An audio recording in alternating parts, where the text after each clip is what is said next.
12 में जो जो है इसको मूल अधिकार की जो है व्याख्या की गई है। राज्य के बारे में बताया गया है कि राज्य कौन कौन लोग होंगे, यानी 12 में क्या कहा गया है कि राज्य जो है वो कौन राज्य होंगे। वो सभी राज्य होंगे, चाहे वो निकाय हो चाहे अन्य कुछ हो, वो सभी राज्य होंगे। चाहे कोई प्राधिकारी हो, वो राज्य की श्रेणी में ही आएंगे।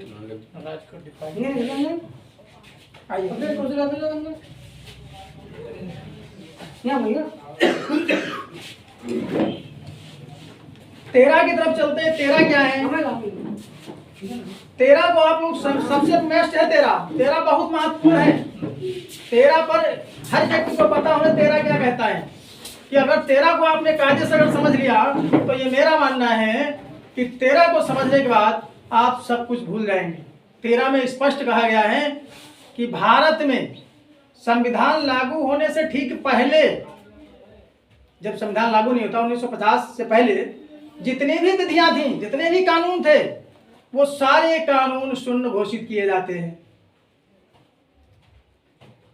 जो भारत में दिए गए भारत के संविधान में दिए गए भाग 3 में मौलिक अधिकारों का हनन करते हो, न्यून करते हो या उनको छीनते हो। समझ गए? मौलिक अधिकार मैंने भी बताया, मूल अधिकार कि जो प्रकृति के द्वारा दिए गए अधिकार है वो मूल अधिकार कहे जाते हैं। अगर उन अधिकारों को छीनते हैं, जैसे आपको कहीं कोई सार्वजनिक स्थान में जाने से रोक रहा है, तो वो विधि कानून लागू नहीं होगी, ना बनाई जा सकती, वो सारे अधिकार शून्य होंगे। तो अब आप बताइए, जब सारे अधिकार शून्य हो गए तो फिर बचा क्या? कुछ बचा नहीं, बचा ना। जितने भी मौलिक अधिकारों से भिन्न जितनी भी कानून विधियां थी सब शून्य हो गए। आज भी है भारत में, लेकिन चल रही है। कौन ढो रहा है उनको? हमारे लोग ढो रहे हैं। कैसे ढो रहे हैं?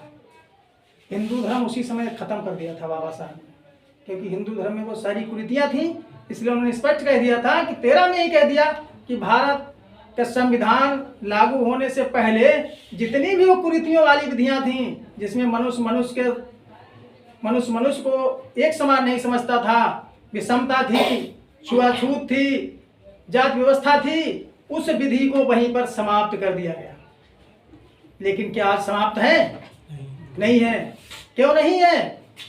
क्योंकि वो हमारे मस्तिष्क में भरी हुई है, इसलिए समाप्त नहीं है। उसको कैसे निकालोगे? उसको निकालने के लिए भारत का संविधान पढ़ना होगा, क्योंकि संविधान जब पढ़ोगे तो जान जाओगे कि संविधान में तो सबको बराबर का अधिकार दिया गया है। वो सारी व्यवस्था खत्म कर दी गई है, तो आप खुद खत्म कर दोगे, लेकिन आप कह रहे हो कि नहीं, व्यवस्था चल रही है। आज भारत में ऐसे राष्ट्रपति होते हैं जो जाते तो हैं संविधान की बदौलत संसद में, राष्ट्रपति बन करके जाते हैं, लेकिन जब वहां बनने के बाद दर्शन मंदिरों करने जाते हैं। लेकिन उन्होंने कभी नहीं सोचा कि भारत का संविधान हम गाँव जाकर के पढ़ें। उसके बाद भी सीढ़ियों पर पटक दिए जाते हैं, सीढ़ियों पर बिठा दिए जाते हैं कि यहीं पर बैठे रहोगे, आगे नहीं बढ़ोगे। उनकी मठाधीश के सामने वैल्यू जीरो है, जो भारत का राष्ट्रपति है।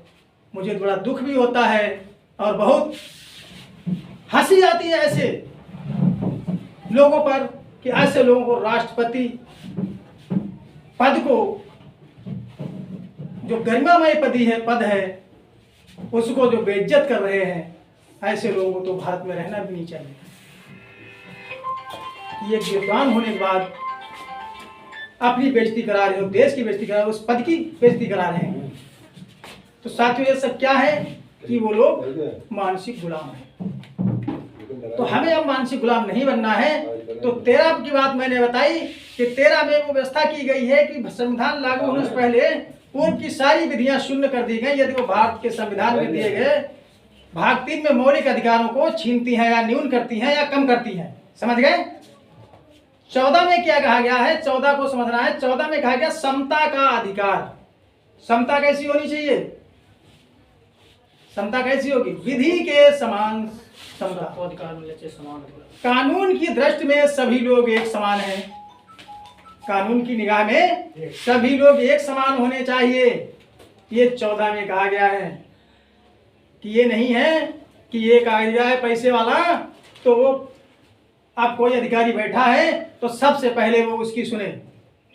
वो नियम के विपरीत है, क्योंकि कानून की दृष्टि में सभी लोग बराबर हैं। अगर कोई भी चीज़ अगर दी जा रही है गवर्नमेंट की तो सबको बराबर दी जाएगी, कम ज़्यादा किसी को नहीं दी जाएगी, और बराबर बराबर उनको समय के अनुसार। ये भी नहीं कि एक बाद में आया पहले लाइन में से पहले लगा करके दे दिया जाए, वो भी समता के अधिकार का उल्लंघन हो रहा है।